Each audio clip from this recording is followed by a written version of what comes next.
Good evening, everyone, and welcome to our regular Monday stream. It's technically Evelyn's Corner. So, Yes, yes, welcome. welcome. Welcome to the Evelyn Corner. Oh, I've actually not got the. There we go. I'll get the thumbnail back up. Sorry, we're cheating there, letting you preview our actual show before it's gone. It's pretty good. No, we've got a corker for you today, I think, to use some British parlance. It's one I've been wanting to do for a little while, and I know it's something you know quite a lot about as well, Evelyn. Yeah, it's not something I've read into too much recently, but especially during a period when I was reading a lot of sort of Austrian literature on empiricism and methodology, you very quickly bump into this notion that not even necessarily is the methodology in finding out a certain subset of information flawed, but then the whole corpus of a kind of realm of study can also sort of come across the same issue. Yes, it can. To do the normal YouTubey stuff, which we'll probably do also near the end. If you want to donate, the best way is still via Streamlabs. That will take the least cut from us. We are still monetized on YouTube, as you can probably notice. So you can send super chats, you can become a member, or you can send super stickers, whatever other stupid stuff that YouTube wants you to do.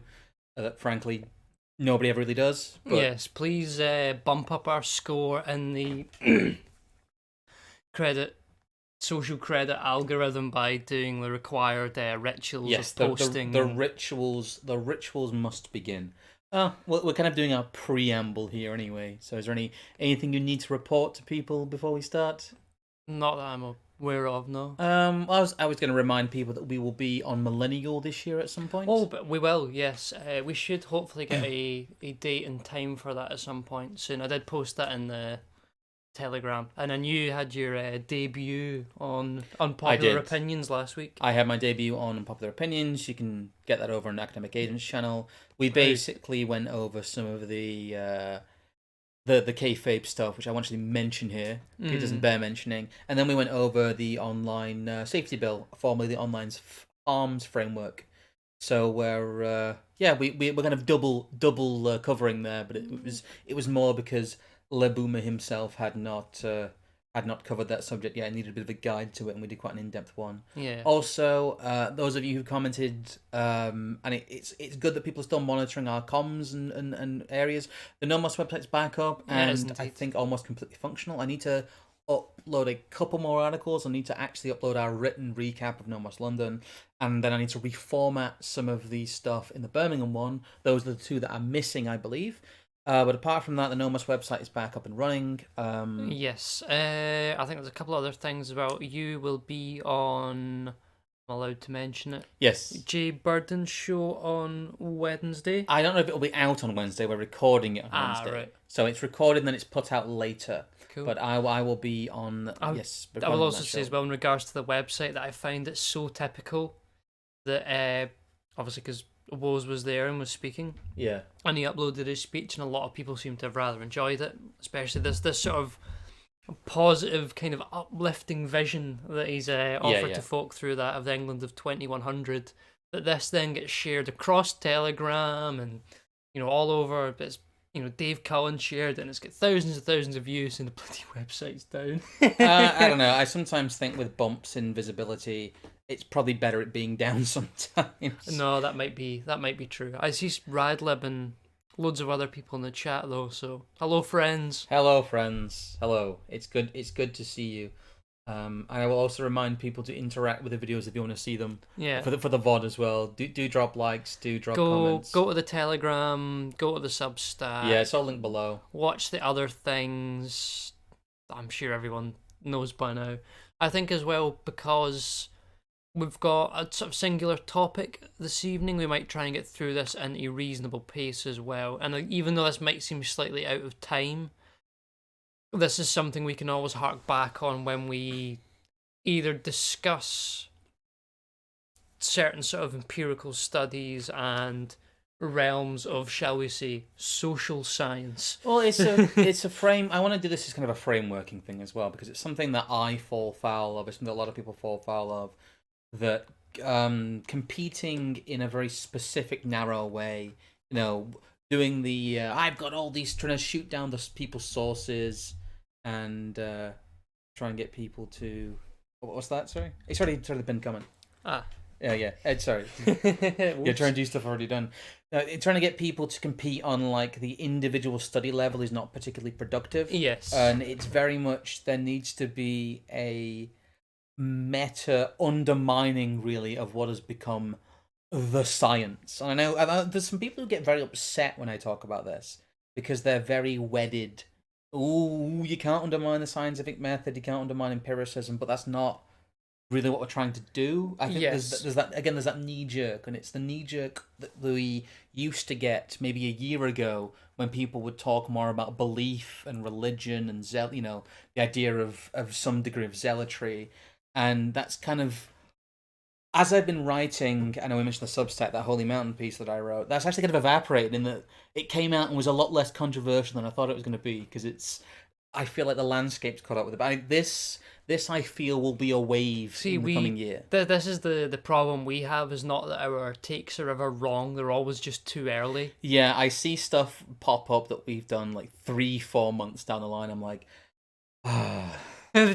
somebody elsewhere is making a killing talking about it. I'll repost it again. I'll tell people about it again. I don't know. Not to sound like content hipsters, which let's be fair, we've kind of become. Oh no, we are. We might as well fully embrace it. Really, this is an evergreen topic though. This is something we could have talked about a year ago. This is something we could talk about a year from now, because a lot of the stuff we'll see, some of it is from this year. The inciting incident, as you'll see, was from this year. That jogged it back in my head, but the rest of it is kind of an evergreen topic. Well, I think as well, there is enough of the aftermath of people who have been sort of awoken to the fact that just because, they talk about the experts and the truth and the science, these aren't really terms that mean what we would think they mean in the sense of the marketplace of ideas, and because you've got a peer-reviewed study, that means the conclusion and the data sets, it's all impenetrable. Yeah. But this is actually not true. No. And it also sort of gives them a perfect, they could always post the replication crisis to you, to show why your study's fake, and then suggest why their study is always perfect. And that watching people go through all that kind of stuff, I can remember early 2020, everyone on Twitter is like, oh, well, we've got this graph about COVID, and we've got this graph on masks, and we've got this one on social distancing at 1 meter, and this one on social distancing at 2 meters, and all this stuff. And then you realise that actually a lot of it was probably pointless, because the vast majority of those studies might have been completely unrepeatable. Well, the thing is, we can talk about the stuff without malice first. Yes. But I would like to start our framing device, really, which is this what this will be, since we've kind of done our nearly 10-minute ramble, which is to let people filter in a little bit of behind the scenes stuff here. That's why we leave the thumbnail up. But this is really what got me thinking about the replication crisis again, because we have Eric Sorensen, who we'll go over who he is in a sec. But this paragraph really ground my gears. To quote, "If you disagree with scientists about science, it's not really a disagreement. You're actually just incorrect. Science is not truth. It's the process of finding the truth. When science evolves, it didn't lie to you. It learned more." Yo, dog, we heard you like sophistry. Yeah. So we put some sophistry on your sophistry. So you can gaslight while you gaslight. Yeah. Which is apparently word of the year 2022. Gaslight. Apparently, that's the Merriam-Webster word of the year. Can you guess what the Oxford Dictionary word of the year is? Lizzo. It's not. It's goblin mode, and I'm not. I'm not joking. No. The Oxford Dictionary word of the year is goblin mode. Press G to get rid of the goblins. See, much like Radlib stated the other day about the whole Sam Bankman-Fried episode. The only real punishment was the people who learned what polycule was. Now the only real punishment for that is that I now have to consider what goblin mode might be. Oh dear, I could make some anime references. Yeah, please use goblin mode in a sentence. Please use goblin. No, no, I will not. But this Eric Sorensen character, he is a congressman elect from Illinois' 17th district. First, he's a meteorologist. He's not even he's a weatherman. He's not a scientist. In Congress, nearly 50 years, and Illinois' first elected LGBTQ representative ever. He/him. He's got a nice little windmill, little green science thing here. But this isn't actually his quote. He stole this. Oh, God forbid! I thought this was an original piece of his. This was poetry of the highest order. Such insight, such wisdom. Here we have Muhammad Safar. And let me guess, he stole it originally from the I Ching. No, this appears to be his formulation, but it's definitely a sentiment that's expressed very often. So one of the comments, wouldn't you like to know weather boy? Weather boy. But this Muhammad Safar character, he is representative of patriotic vision to the United Nations. His profile picture is him in some UN committee meeting. Can you get more globalist? But he's been recognized. Sorry, what was the little handle under his? I'll never give up making this world better for all of us. By all of us. Oh, these people. God, the democratization's just dripping off him. But he's Lebanese apparently, and he's been recognized by the Young Champions of the Earth, because he's shockingly, just like the gay congressman back there, he's somebody who's invested in the green agenda, which we'll come to later. It's all about sustainability. But remember, if you question the science, you're not only wrong, you're wrong. Yeah, you're not just wrong, you're evil. You would only ever question the experts because you have some form of motive to do so. But we'll kind of get through these at pace, but just giving you the framing here. And another one that I found as well, this is like the second thing that comes up when you Google Black Science Guy, and it's the awful low res. And I'm zoomed in here. It looks deep fried almost. I thought this was a joke at first because it's got the I love science thing on the bottom of it as well. This is obviously from a Reddit. They've clipped it badly, but this is from the Greenpeace official account in 2015 saying. Astrophysicist Neil deGrasse Tyson takes on climate change. Join the movement. Yeah. The dinosaurs never saw that asteroid coming. What's our excuse? Yeah, what's an astrophysicist know about climate science? Stay in your fields. See, I would say that actually that's not the worst thing to study when it comes to climate change, but he's no Willie Soon. He's not going to talk about the sunspots. No, he's not. But they don't want to talk about sunspot. Big up all the Willie Soon appreciators. Oh dear me!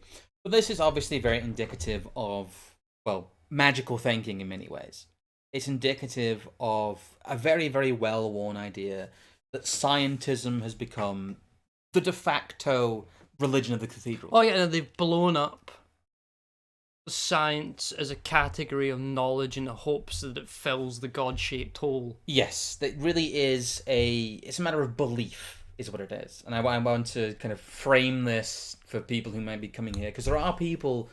I need to remember that this is some people's first stream with us, and some people sometimes your intros are patronizing. I'm not sure I patronize people, but this is just how we are. Yeah. we need to cover it properly. We can't just assume too much. But I don't know. It's good framing anyway, and it's so I don't know. The Neil deGrasse Tyson stuff is so fucking embarrassing. The Black Science Guy stuff is it's so terrible. It makes me so just itchy. But the quote that you have here is pretty good. Just to sum up the belief we're dealing with. Reading through Man and Technics earlier on today, which has some unbelievable stuff in it, like nuclear grade takes. Yes, this is Spengler for those of you who don't know. Yeah. Within the growth of the towns, technics became bourgeois. The successor of those Gothic monks was the cultured lay inventor, the expert priest of the machine. Finally, with the coming of rationalism, the belief in technics almost becomes a materialistic religion. Technics is eternal and immortal like God the Father. It delivers mankind like God the Son, and it illuminates us like God the Holy Ghost. And its worshipper is the progress Philistine of the modern age, which runs from Lammetry to Lenin. This is basically him coming out with a big stick long before it existed, and like trying to get like this is Spengler going gas the Redditors. But I don't think it's so much that he's not. There is parts of kind of moral judgment about it in regards to decline and this, that, and the next thing that surround this kind of statement, but it's just the notion he's like, no, this is just like, this is how it is now. And once you fully take on this understanding of technique and the worship of technique is coming from, our original foundation with religion and ritual and ceremony and prayer and stuff like that it all becomes very. You can't almost describe it in words, but it's like you read this, you think about the religiosity in science, and then you remember the fact they have the statue of Kali at CERN and they do weird rituals there where they wear druidic. It was a joke. It was all a joke, but they are working on a machine that is planning to discover both the beginning and end of all things, and they have decided to festoon it with a statue of a deity that is both the ending and the becoming and, destruction and creation of all things all at one time. Everyone's saying it's very slightly 40k.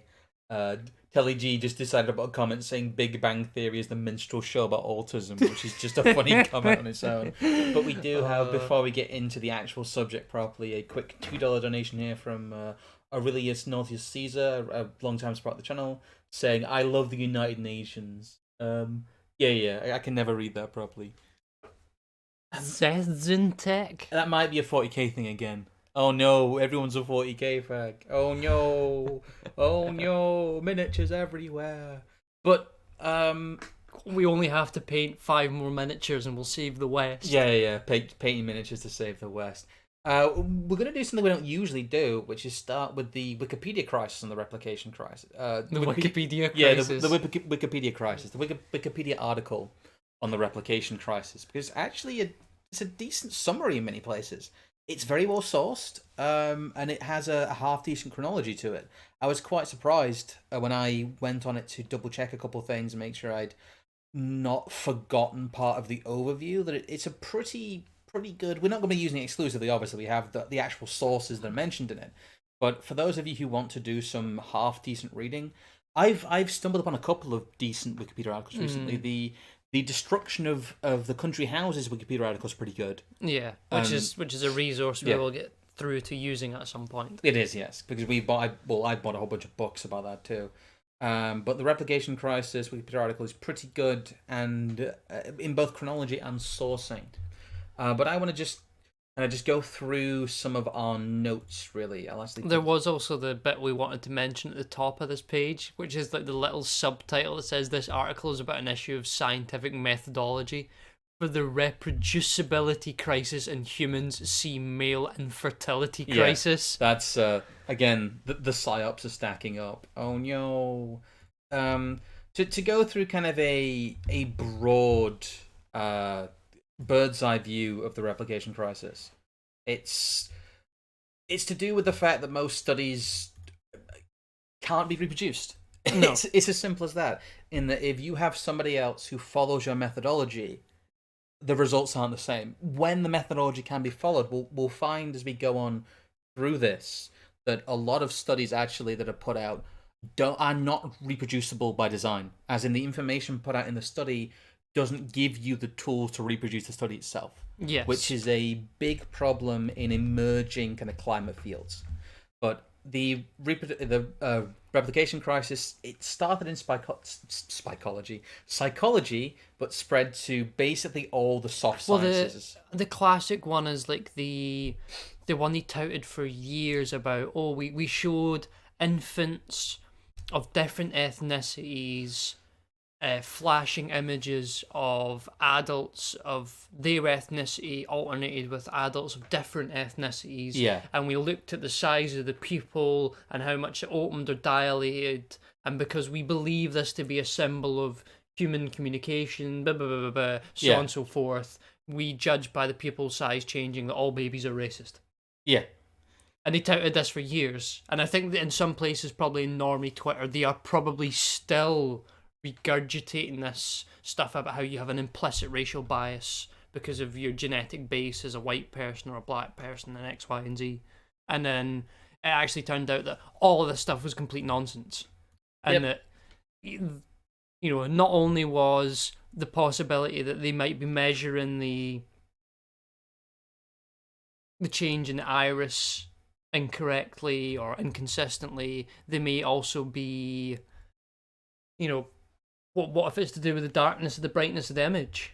You never considered things like that, and then I see someone else is going into the P-hacking. the chat. They're p-hacking, Yeah. which is a whole other kettle of fish when you start to get into studies that use regression methods and several regression formulas all meshed together, and especially because I discovered that with econometrics, that if you take a data set and another data set, and you know there is no set regression that you have to run between these two because there's no solid sort of axiomatic principles about how you go about that, you can really just fudge the regression equation to make it spit out whatever trend you want. You can make the numbers say what you want, basically, in a lot of cases. And it's the same sense you were saying, the fact that there is not enough information sometimes in the paper itself to be able to accurately repeat the experiment because they're not telling you how they do or do not go about controlling either certain variable factors or what things are sort of fixed elements that they are just completely ignoring. Yet people in the chat are asking what's p-hacking. I will try and briefly explain it. In a sort of, it's more often something you would see in meta studies. So you're taking, you know, a whole subset of results and graphs and mathematical regressions from, say, 100 studies, and then you take all these statistics and you aggregate them all together into even more statistics, which are some of the ones we'll look at here. It's also known as data dredging. Yes, but you are essentially forcing a higher correlation score out of the data set than it would otherwise naturally give you. Yes. So say, for example, you wanted to show something like the Fisher effect in economics, which is an interrelation between interest rates and the loan market, or I might be wrong on that. Nobody cares, everyone, go on. Anyway, you know, you could say, for example, there was only a p-score of 0.85. Yeah. That you only had the strength of correlation of from 0 to 1 of 0.85. The P represents correlation, by the way. Yeah, That should be stated. Oh no, it's just at the start, but you could then figure about the numbers to bring the p-score up to like 0.87 or 0.88 to try and get in within a 95 or 90% confidence interval. Well, we've got here that this is from the journal Nature, and this is from 2016, which is really when this broke in terms of mainstream attention. The problem with the replication crisis is there's the replication crisis, then there's the pop science reaction to the replication crisis, then there's the scientific establishment. Whoa, 95% of science is fake, bro. Isn't that wacky? Whoa. Yeah. And then on to the next thing. Yeah, it kind of became, like, what happened was a lot of the backlash from what would be considered the scientific establishment, to use that term, was in relation to the pop science aspect of it. Yeah. In that they basically had a straw man built and then knocked the straw man down, rather than actually dealing with what is a pretty damning set of... ignore the fact that the vast majority of, say, HR studies that have dictated how workplaces should be organised for decades are fake. Laugh at the Boston Dynamics dog doing silly stuff. Yes. To quote the journal Nature here, more than 70% of scientists have tried and failed to reproduce another scientist's experiments. More than half have failed to reproduce their own experiments. Those are some of the telling figures that emerge from Nature's survey of 1,570 researchers who took a brief online questionnaire on reproducibility in research. This is whilst the replication crisis has been ongoing for quite a while. Well, this is also self-reporting. Yes, this is self-reporting. It could be worse. apologies for the blurry image here, but this is what's left in the weird scraped version of their old article, as they probably changed formats several times. But basically, it's 52% said there was a significant crisis, 38% said there was a slight crisis. So 90% of researchers thought there was, at least in some way, a replication crisis. So this isn't something that's coming from reactionary circles, in quotes. It's something that's really coming from... Well, see, even when you suggest that, though, you can't even really give them the credit that there would be a subset of 15% or 10% quote-unquote reactionary scientists, because we know these people don't exist. No, they do not especially in the fields that they're looking at here, which is public health, social sciences is your sort of umbrella of sociology and psychology and behavioral economics and all that kind of stuff. I mean, people might remember if they've watched... I can't remember which Adam Curtis documentary it is. Yeah. But it's one of the ones that harks a lot on a lot of Daniel Kahneman's research. And then Adam Curtis kind of drops the ball in the 90s that even Daniel Kahneman himself kind of admitted the vast majority of his behavioural economics research he did in the 60s and 70s couldn't be repeated. Well, this is from Nature. It's to do with cell biology here it talks about. This is from harder sciences than psychology and the social sciences. The social sciences, and especially psychology, got their asses handed to them by this. In fact, it's one of the things really that made the social sciences more of a laughingstock than it already was, because the social sciences as a subset is the place where not only reproducibility is low, but the means to reproduce is incredibly low. As in, the means to actually figure out what the conditions of the study were. The next paragraph I've got on the screen here. Yeah. A minority of respondents reported ever having tried to publish a replication study. Yes. So, first and foremost, there is already an admittance here that the vast majority of studies don't even think about repeating them. Once you get a result done, that's science, that's the truth. Bing, bang, bosh. When work does not reproduce, researchers often assume there is a perfectly valid and probably boring reason. Yeah, what's more, incentives to publish positive replications are low, and journals can be reluctant to publish negative findings. Basically, especially when you reach the orthodoxy stage. To read out some of my thoughts here, it's you just get lost in the weeds with this, but the bird's eye view is that with the advent of hundreds of research institutes, the specialist research industry, which is what some people blame for part of this crisis, is that the amount of, in quotes, science now outstrips the organic demand. There isn't, and especially outstrips the pace of meaningful discovery. I think actually that, again, this is something that Spengler mentions in Man and Technics. Yeah. He suggests that the problem isn't so much in some sense, the problem isn't so much the obsession with technique, but our obsession with technique does not meet the supply of technically proficient operators required to constantly provide new discoveries at an ever accelerating rate. Yes. That you essentially hit this kind of... There's a way they look at it, and actually in behavioral economics studies, they have this effect of like the standing on giant shoulders effect, where you are always working from the infinite new set of questions from the previous research that have set out before you. Yeah. However, if all of that stuff's false and the questions they're putting forward aren't the correct ones, then actually what you're dealing with is a dearth of false science, and it creates this kind of inverse effect where, much like you're saying here, there is so much more demand to produce quote-unquote science where there is no new knowledge to be found. No. It is just, a lot of it is just empty noise, and a lot of this is to do with the pressure to publish. A large part of being a researcher is publishing original research. In all fields. There is an obsession, especially in behavioral sciences or psychology, where the physical sciences, they have to verify things. A lot of particle physics is attempting replication because of various detectors, various parameters. They have to be sure that what they detected is real. But that's not the case in, well, most areas now. A neutral, let's say, explanation for part of the replicability crisis is the idea that you publish, if you get a positive result, negative results don't get published that often, as has been stated there. And journals do not like repeat business, as in they don't like a repetition of the same subject in the same study. It's seen as boring. And again, that's partly to do with the popification of science. Yes. And a lot of the journals now are meant for not just within the field consumption. A lot of people will read, say, the journal Nature, because they want to be these informed, I fucking love science people.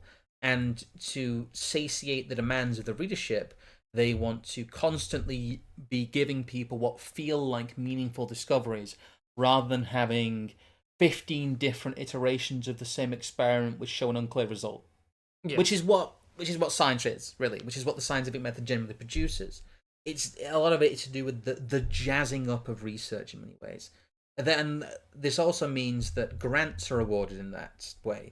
Grants are awarded generally for meaningful publication. I was going to say, you would never, when to hark again back on Spengler, if it's the Faustian drive for scientific knowledge, yes, it doesn't want to, and even says this, that it doesn't need a confirmed theory, as long as there is some sort of theory that is a suitable explanation. It doesn't have to be true, but if it suitably explains to us in a way that we will accept, whether it's climate change or these other things, where there is actual no real investigation of cause and effect going on. No. That we will just continually accept them and lump one on top of the other, on top of the other, on top of the other. Because why would you ever want to go back and verify if, for some reason or another, you still think the old one works? Well, as a lead in, the longer that something goes unchallenged, the more it becomes orthodoxy. And the harder it is to deny, because one, you may be insulting a large amount of people's egos, and two, just pure inertia. And if a lot of research is built on this, the implications that it might be false to your field are quite great. They will probably cause negative repercussions to you and those around you. There's a great point you've got on your next one here, which sort of relies on a similar kind of thing as well, is that when it comes to science for private industry, yes, there's sunk cost.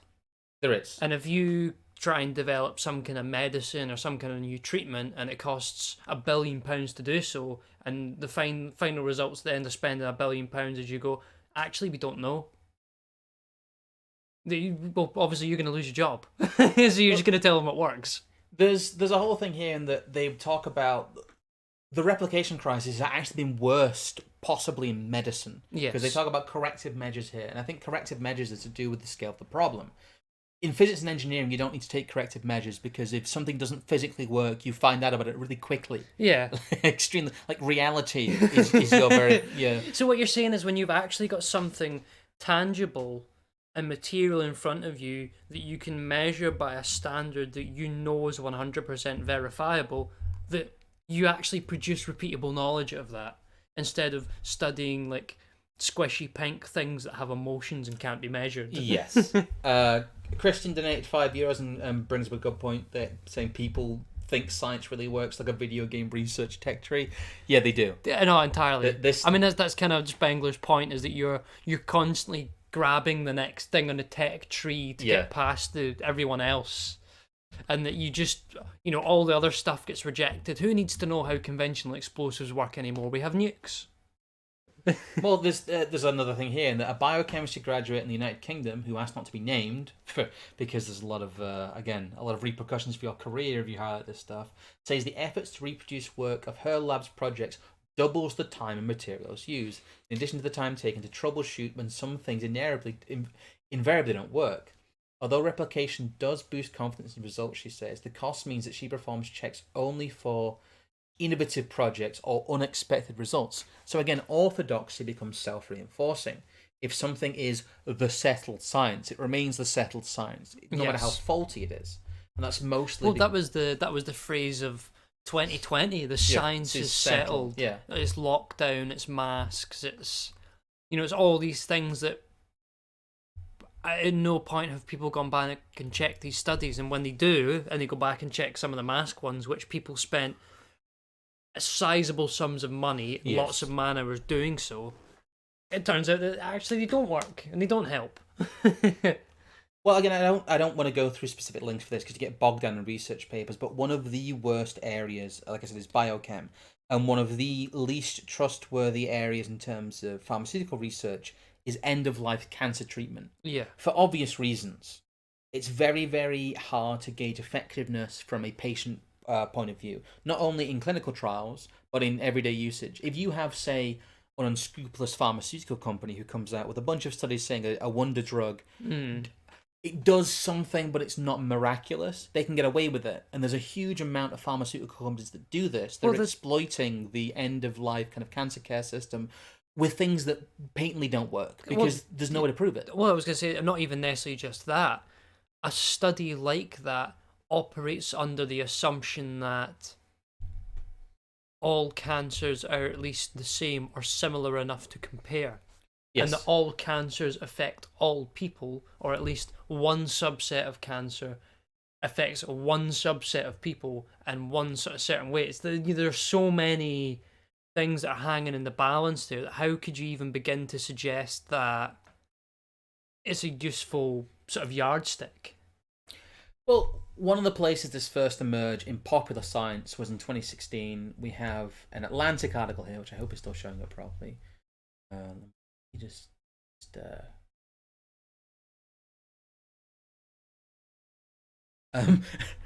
wonderful.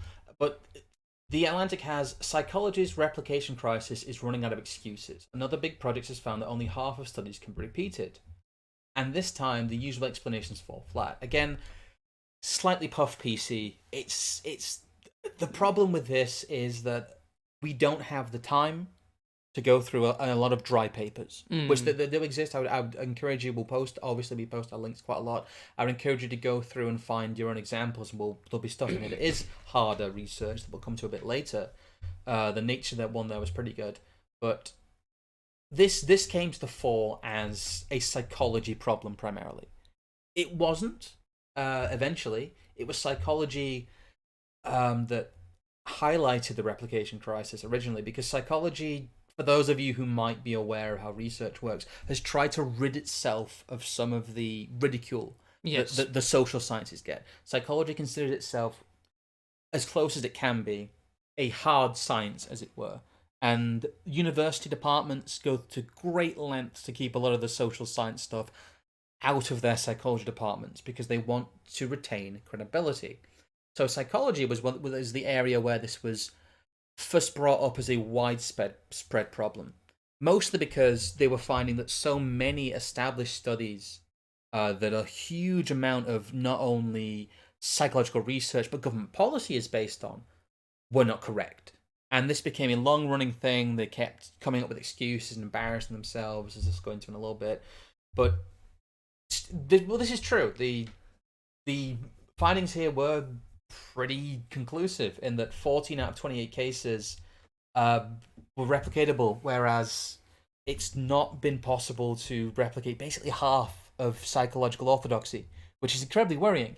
We'll get into the details of this later because we do actually have a very good paper on this that you found, Evelyn, via the Mises Institute, who seem to be very good at finding most things. Yep. But this is how it's been communicated to the public, in that it is a psychology crisis primarily, but it is ongoing. It's like I said, it surfaced in 2016 and it surfaced again in 2018. But see, part of the thing as well that they won't address with even, I mean, we could go through this article from the Atlantic and scour it all, but I would imagine that they will bring up all the issues with scientists doing sloppy work with data sets, or they're manipulating regressions, or they're not being transparent about their methodology.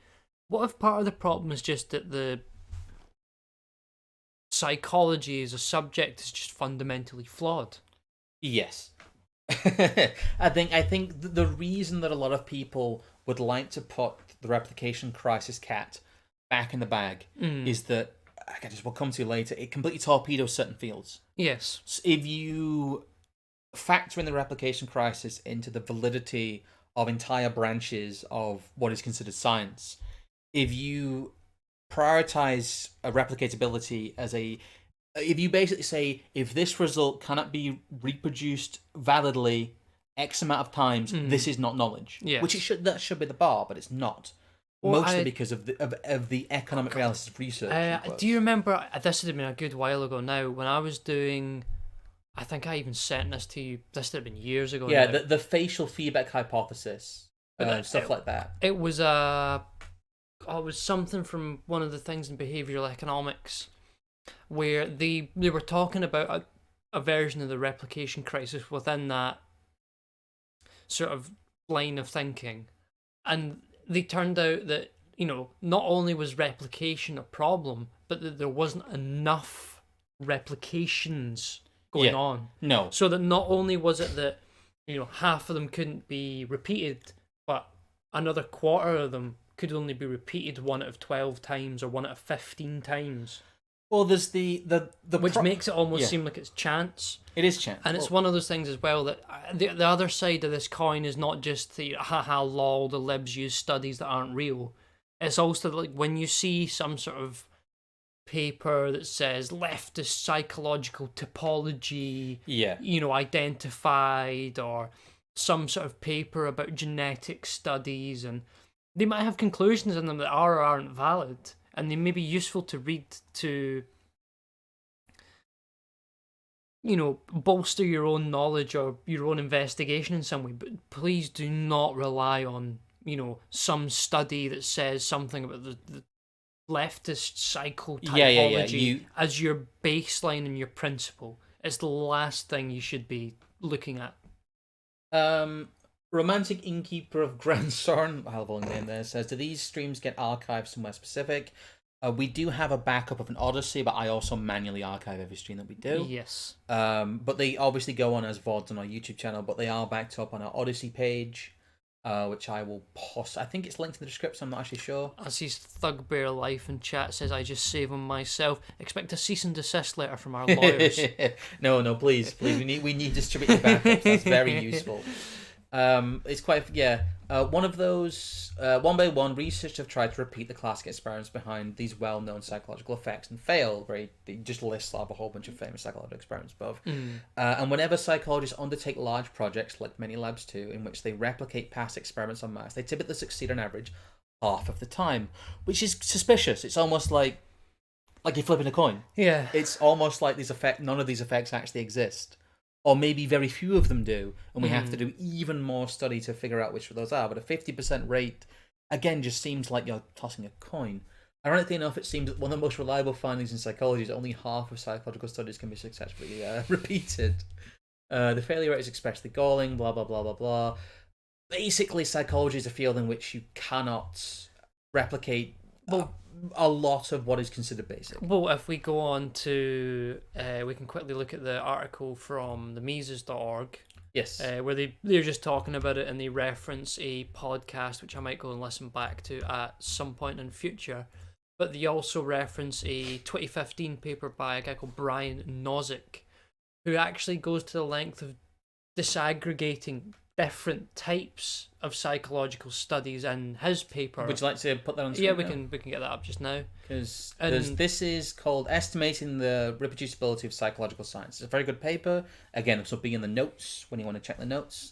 But this is, I think, the clearest resource that we found so far.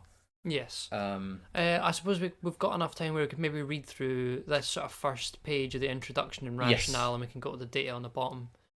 Reproducibility is a defining feature of science, but the extent to which it characterises current research is unknown. Scientific claims should not gain credence because of the status or authority of the originator, but by the replicability of their supporting evidence. Even research of exemplary quality may have irreproducible empirical findings because of random or systematic error. There is concern about the rate and predictors of reproducibility, but limited evidence, potentially problematic practices include selective reporting, selective analysis, and insufficient specification of the conditions necessary or sufficient to obtain the result. Direct replication is the attempt to recreate the conditions believed sufficient for obtaining a... There we go. Previously observed finding. Previously observed finding, and is the means of establishing reproducibility of a finding with new data. We conduct a large-scale collaborative effort to obtain an initial estimate of the reproducibility of psychological science. we conducted replications of 100 experimental and correlational studies published in 3 psychology journals using high-powered design and original materials when available. There is no single standard for evaluating replication success, which I find quite strange. Yes. Here we evaluated reproducibility using significance and p-values, which is what we were talking about earlier on. Talking about p-hacking. Effect sizes, subjective assessments of replication teams, and meta-analysis of effect sizes. And the mean effect size R of the replication effect, the standard deviation of that, was half the magnitude of the mean effect of the original effects, representing a substantial decline. 97% of original studies had significant results, 36% of replications had significant results, 47% of original effect size were in the 95% confidence interval of the replication effect size. 39% of effects were subjectively rated to have replicated the original result. So they're roughly saying it's actually 60% are bunk, or at least to some degree. And of those, there is a large percentage where the effects were smaller. Yeah, and if we could read through the conclusion, but they're basically just going to say the same thing we've been talking about. If we go to, is it page 5 or 6? Well, here we go. This graph is quite significant here because it shows that basically they were able to find a small amount of extremely reproducible studies, but the vast majority of them show either no correlation, extremely low correlation, or negative correlation compared to the results. So the replication is either not significant or it flat out contradicts. That last paragraph there looks not bad. We'll read that before we move on.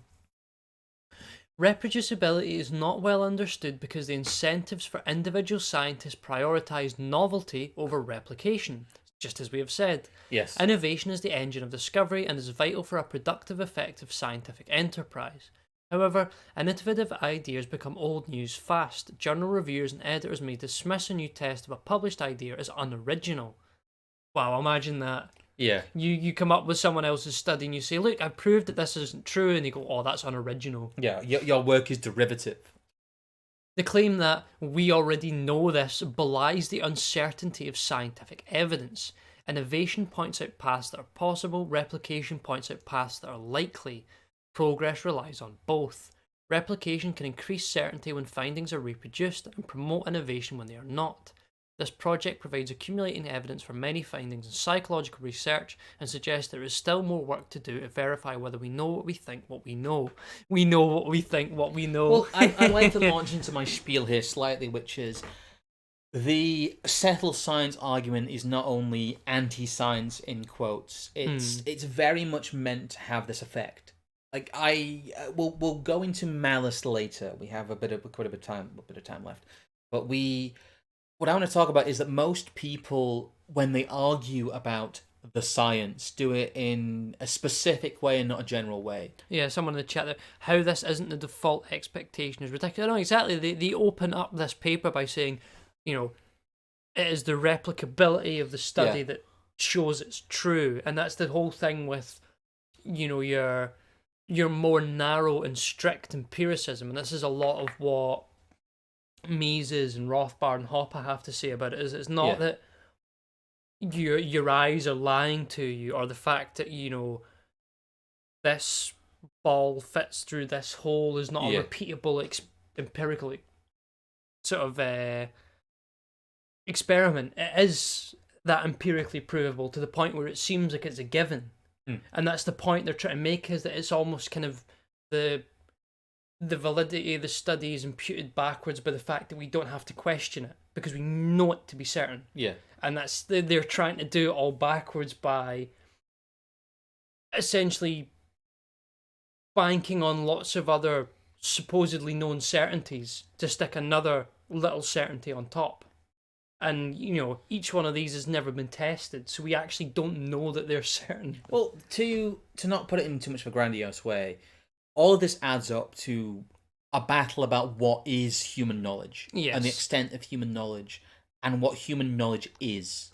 Because if we extrapolate this to even more woolly fields, the social sciences, for example, and you consider that psychology itself, which is quite self-recriminating in some ways, they have gone through a lot of self-reflection, as there's demonstrates the fact that they were able to nut up and admit to parts of the replication crisis shows that they're at least trying to do something about it, if not getting to grips with it fully.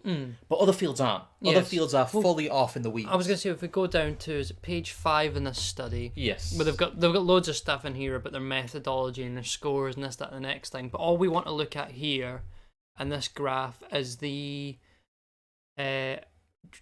percent right next to, so it's the second number in each list. That is fine, actually.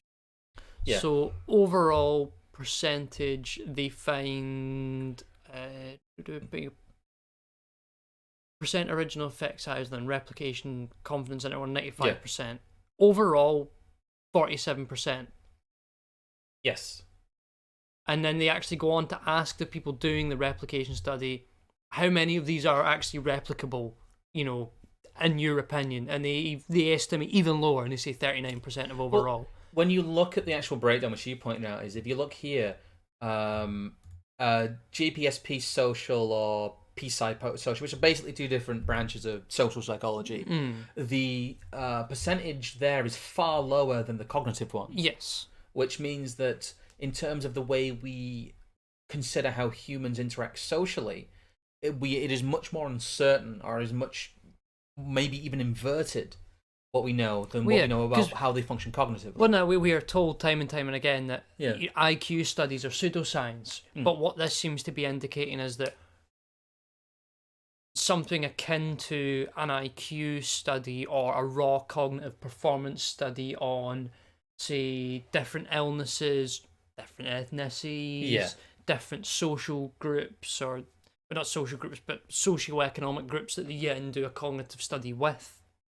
It would indicate actually that they are more solid than the social science we are told to go off of, that tries to disaggregate itself from the psychology that actually seems to be repeatable.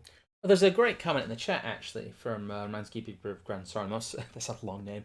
I actually do academic research for engineering. We look at a lot of Indian and Chinese math controls, such as aerospace papers, and there's a large problem of reproducibility in these countries. Well, yeah, their IQs generally start with 80s, no matter what they say. And China and India fake a huge amount of research. Well, that was the thing we were looking at the other day, which is a nice lead into...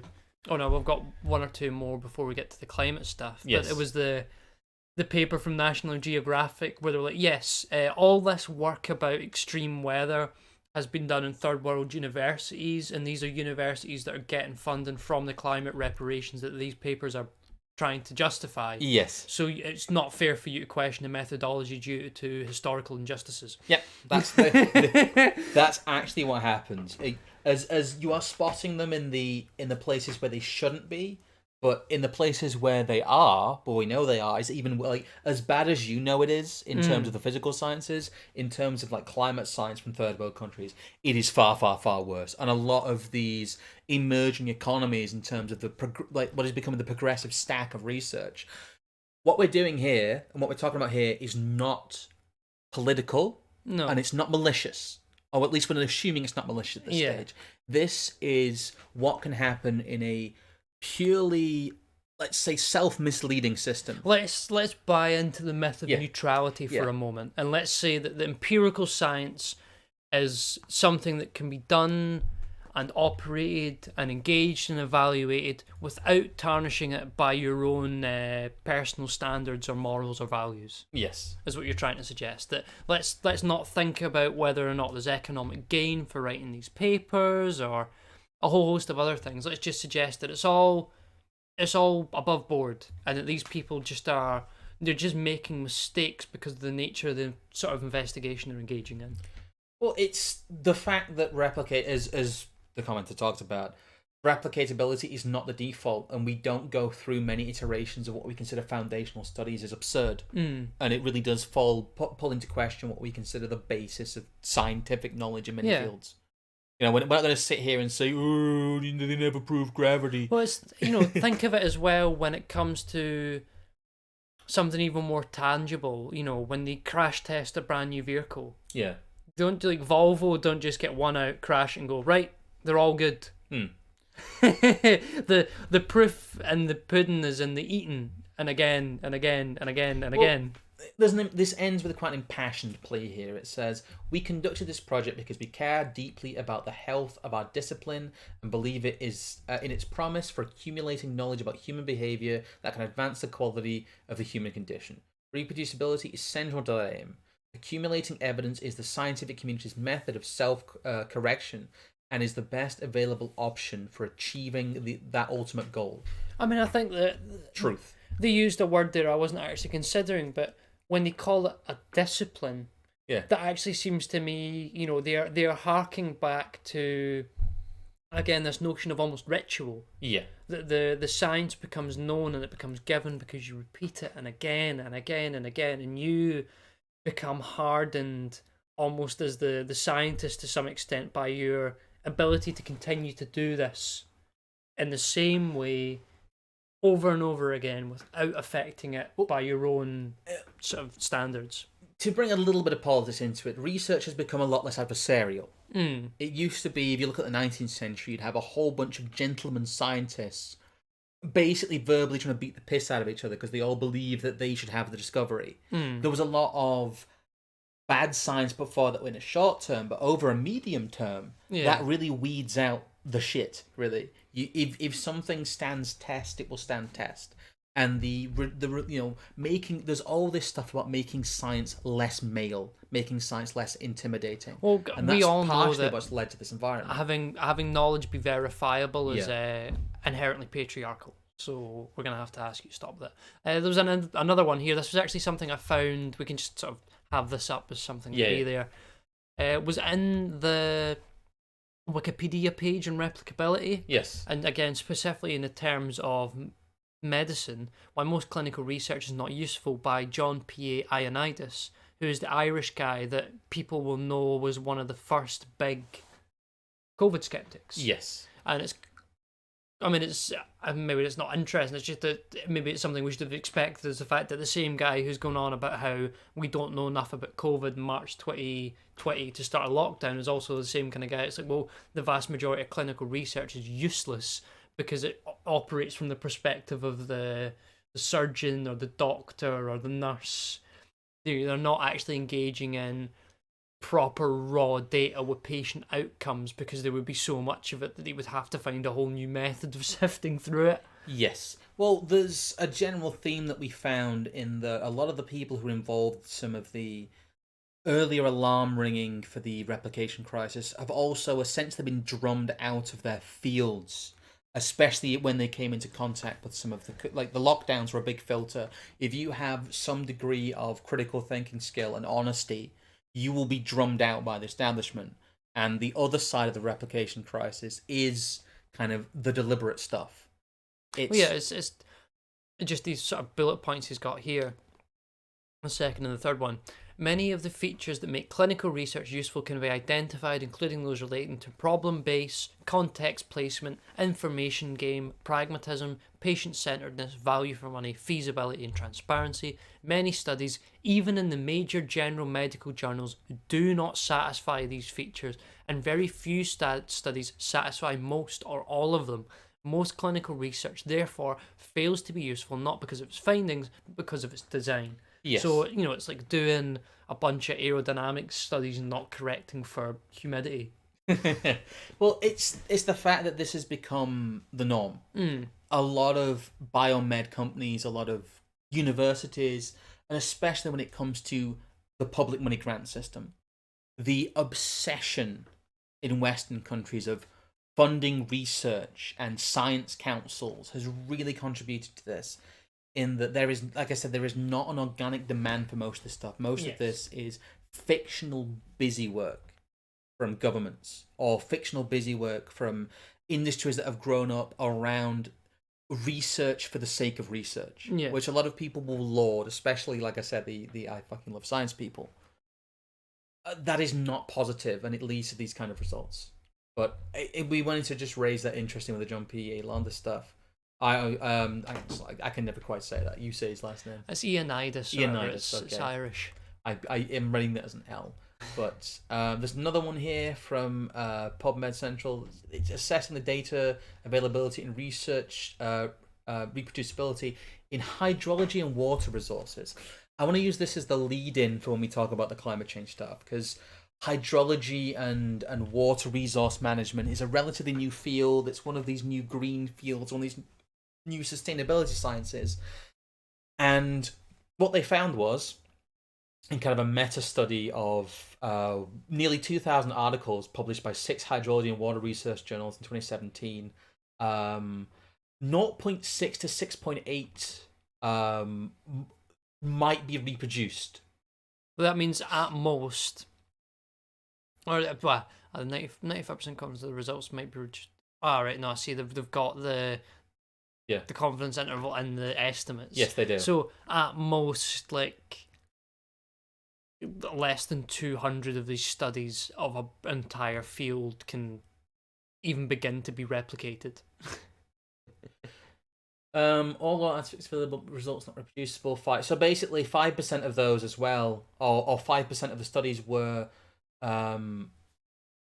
basically the artifacts were available, but the methodology wasn't good enough to be reproducible, and that's a big problem in a lot of environmental science studies. Well, that's to further back on the replication crisis Wikipedia article. There's a direct snippet from Daniel Kahneman where he goes on to suggest that part of the problem is that people aren't actually transparent enough about what their method is. But they don't explain in the paper to the detailed requirement how they actually got their results.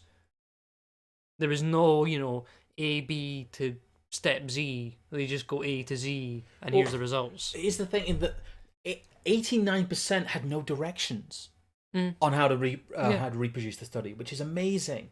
7% though. 7% replicatability is insane. I mean, we're talking about 50% being a crisis in psychology. But when you get into these new sustainability sciences, it becomes exponentially worse. They become it's not even a field. Yeah, it's not even that they're dealing with something that is a result of kind of maybe even affected by random chance to such a great degree. They actually might just have cause and effect entirely backwards. Yes. And they're literally trying to repeat a study that is not true.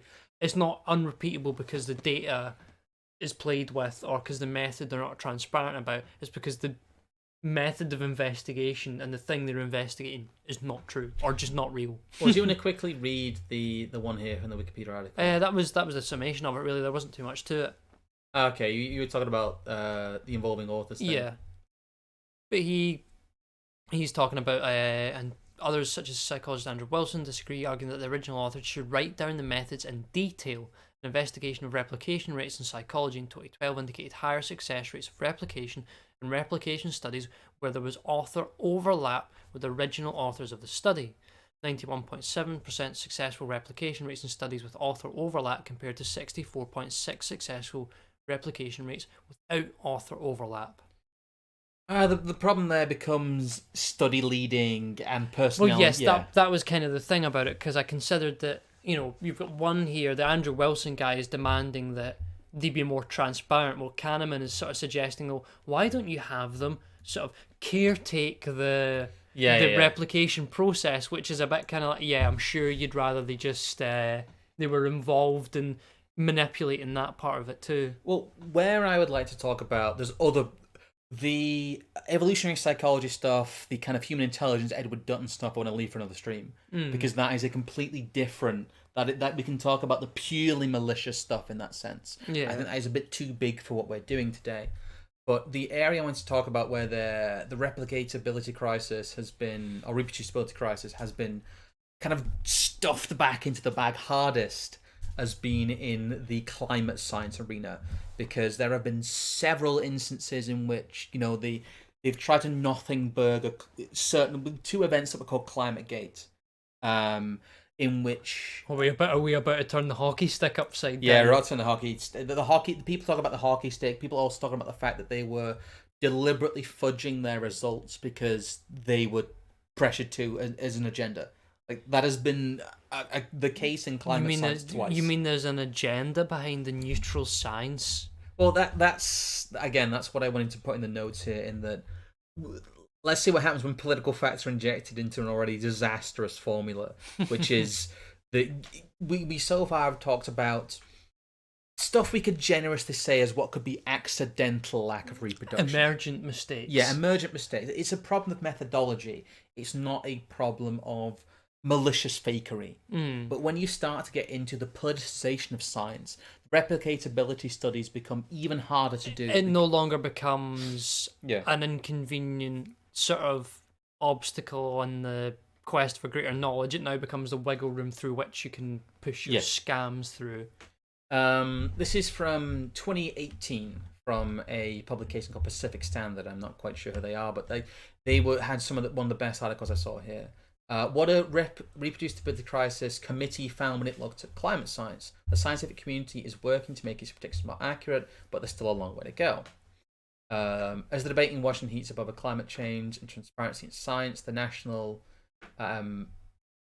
Academies of Science, Engineering and Medicine held a quiet meeting last week to discuss just how consistent the results are across climate studies. The verdict for those who follow the science wasn't too surprising. There's broad agreement among climate studies that global warming is happening and human-driven. But as scientists work to zero in an exact forecast, basically this is them doing cover for them, this article here. What they are doing is talking about the fact that all of the scandals that have happened, all the stuff that's come out, isn't real. And of course we know, although nothing in ClimateGate email suggests the basic conclusions of mainstream climate science are wrong, they provide fodder for skeptical politicians and likely like the public's trust in climate. Basically what they're saying is that, yes, climate change science is basically bunk, but it can't be for political reasons. Well, the phrasing here is just amazing. I would always, again, I mentioned them earlier on, I would always send people over to They Should Still Be in YouTube Talks by Willie Soon, because there's some of those where he takes large amounts of Jim Hanson's and David Goddard's research that they did in partnership with NASA in the early 2000s, like, you know, the stuff that Al Gore was bringing up as statistics during his like bloody presidential run and all that kind of nonsense, were done by these people, and he destroys it all by just pointing out like very basics of methodological flaws and the fact that there is so much data that they had omitted and then just never fully filled in all the omitted data, which would have actually shown the exact opposite of the results they demonstrated in their studies.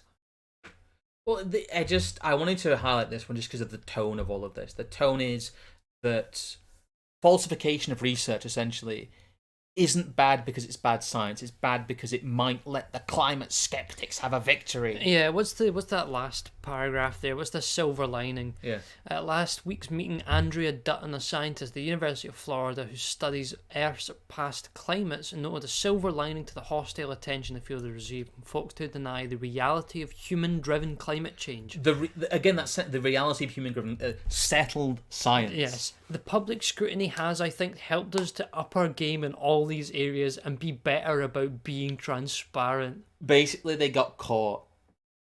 That's all that one's about. But what climates? This is one from just a blog called "What's Up with That," which I think is more What's of up with that. It's more of a climate skeptic blog, I believe.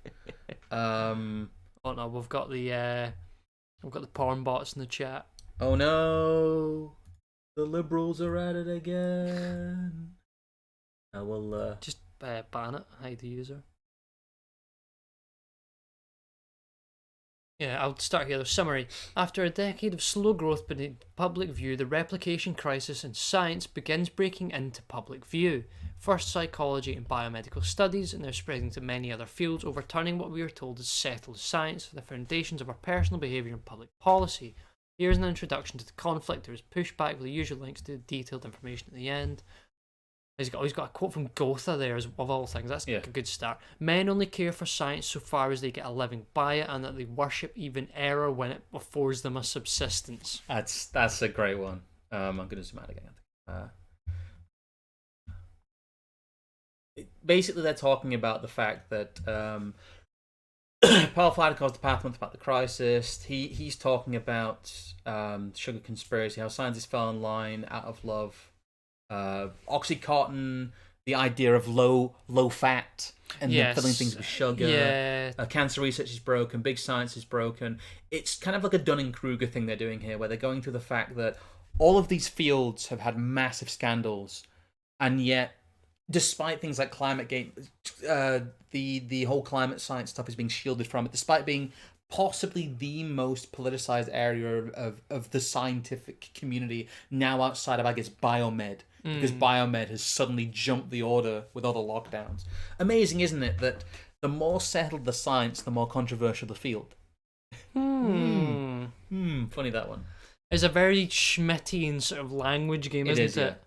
And this is approaching it from a different angle. It's kind of doing what we're doing here, but this is one of the only decent resources I could find which even acknowledged replicatability, right? That wasn't just trying to do cover for it. Yeah. A lot of it is just like, this exists, this is affecting climate science, but all of it's true.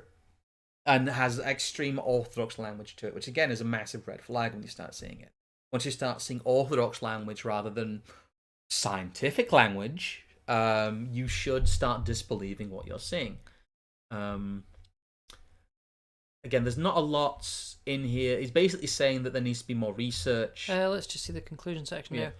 This just touches on many dimensions of the replication crisis. For example, there is large and growing literature about the misuse of statistics, and the first steps to understanding the various causes of replication failure, almost certainly from structural issues, perhaps common to many or all sciences today.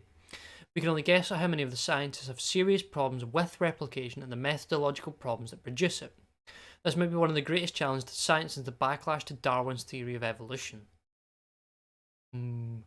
Depending on the extent of the problem, the resistance of institutions to reform this might become the world's largest challenge, since the Roman Catholic Church's assault in the 15th and 16th centuries, putting the works of famous scientists, Index Librorum Prohibitum, blah blah. I do a slightly gay pause stuff about most science there, but the point is very well understood. However, I will say, much as Spengler suggests, the hand itself is useless without a weapon to wield it, so the thought that it might have gradually evolved becomes a very sort of silly idea. It does touch on the frequent disregards for the methodological safeguards other sciences rely upon, which is really, I don't have time to go into just the absolute insanity of climate science, but there is so much in there that throws out the normal methodological kind of controls that other science areas have, and that the replication crisis hasn't reared its head as much as it could have done because it is politically sheltered, and that is again the biomed stuff happened in the past. Well, there was also a problem here that the man on the street is not going to understand what's going on here. No. And other than basically saying to them, the vast majority of science is bunk, they can't, the nuances of what's going on here is completely lost on them. Yes. I mean, if anyone in chat is sort of lost as to more specific problems with empiricism, some of which I believe we covered in the democratization series, and we did, yes, bits and pieces. But Mises and Hoppe, I think if you read Hoppe's praxeology in economic science, or the economic method, or something like that, I believe there is a large treatment in there of the problems with empiricism in regards to economic science. Yes. I've just put this tweet back on stream just because this reminds us of really just where we started here, which is this idea of this is the outcome of this. Really, this is the outcome of the settled science mindset, and I think there's worth a discussion here of why are we here? Why did the replication crisis happen? And is it purely emergent phenomena, or do you believe, as I do, that a huge amount of the way that scientific research is undertaken has been deliberately steered into an area where it cannot be challenged or reproduced? I've noticed as well that at Crush the Racists, Chief Resistance down there has obviously called out Eric Sorensen for stealing from a brown man. Yeah. Well, he's engaged in a crisis of replication. Yes. It's all come full circle. It has all come full circle. That's quite funny. But I think it's an important distinction to make, because people need to not only rip themselves from believing the established narrative, they need to realize that a lot of what is considered knowledge, post 1950 especially, is very dubious. Yes. Unless you're in a hard science setting, unless we're talking about what are proven methodologies that have real world applications, physical sciences, certain long-standing practices of medicine, even they might not be safe in some ways. Physics is relatively safe. Traditional chemistry rather than biochemistry is relatively safe. Engineering is relatively safe because you have to produce physical results. They are not something that is subjective to human experience. Someone in chat there's got it bang on. If you disagree with the priests about the Bible, it's not really a disagreement. You're actually just incorrect. You're not just incorrect, but you're also a sinner. But you're a heretic. The roundabout thing about the replication crisis is it is an intellectualizing exercise for people who simply feel uncomfortable about empiricoidism, let's say. A lot of people don't like the way that knowledge is aggregated, produced, talked about, becomes orthodoxy, and is believed in a pseudo-religious sense. Yeah. But they don't have the tools to attack it at its base. And I would say that, like I said, attack it at the highest level you can, which is, again, almost at a spiritual level, which is if you are announcing something as heresy, it is simply belief. And that's how you shouldn't go after, and I said going after individual studies when it comes to COVID. I remember there being quite a good thing by Pete Q, and I can't remember who he had on his stream at one point, but they were talking about the Constitution sort of backhandedly, and the first statement is we take these truths to be self-evident. Yes. It's a metaphysical relationship that people have with scientific data. They just don't realize it, and it's the same with politics. The vast majority of people do not understand and will never understand the contents of the studies they're using on Twitter. No. But what they're doing is they are posting them like bits of scripture to justify their faith. I actually would like to close the stream, one, by shilling our Substack, because our Substack is very good and you should view it. But I'll link this piece here because I'm reading from one of my old pieces called The Technocrats, which has only become more relevant as time has gone on. But I think the first paragraph of this, I also quite enjoy my Simpsons font there. First paragraph of this really elucidates what we're trying to talk about. The modern technological state is a bafflingly complex entity to the average individual within it. They do not, and feel they cannot, know or understand the function of each part of bureaucracy around them, even as it affects their everyday lives. The overload of information, rules, and regulations, and the sheer size and number of institutions force individuals to concede within themselves that these institutions are necessary. Surely in some way they are needed for the continued peace and prosperity, even if they don't understand how. There must be some unseen knowledgeable class of people who keep it all running, and prevent the abject chaos promised should these institutions collapse. In the same way, agents of opaque organizations such as MI5 or the CIA are posited as the thin blue line between you and the violent tendencies of your fellow man, the managerial class are posited as the thin paper line between you and a world without order. They are the technocrats. And within a technocratic system, the scientists, as I kind of go into here, are the priestly class. They are the people who administer the sacrament. But the sacrament, as we can show here, is tainted. They cannot prove what they are saying, and they have no interest in proving what they are saying. Just like the comment there by Living the Dream. Michael Fish was just learning about storms. Peak UK deep lore. Real, 80s Brit bong hours. Yes. But I would encourage you to go over and read some of our Substack stuff, because also some of the stuff in the latest piece, The Holy Mountain, is touched on when it comes to the pseudo religiosity of what some people refer to as a cathedral. I actually still quite like that framing, despite some people not enjoying the neutrality that some people start to imply about it. But part of the thing for me with cathedral is that it's not. A cathedral in my mind is not something mechanical, cold, and as heartless as I think our system nowadays actually is. But anyway, that's a conversation for a different day. That is. I think we've covered everything here. I don't. Pretty much. I will go through our normal shilling again. Do click on the links down below. You can find us on Telegram. The Nomos website is back up, and we will have updates there at some point. I have a Discord still, but it's kind of a legacy Discord where people hang out. Go subscribe to Substack, as I just displayed there. We will continue, I think, streaming on Monday as a priority day, just because it seems to be the easiest. We seem to be busier during the week, although Yes. I'm trying to get together a stream with Trig next week. I spoke to him, and maybe doing something a bit less political, more kind of about some of the general degradation of UK media. It's just a bit of an excuse to talk about Red Dwarf and things like that, really.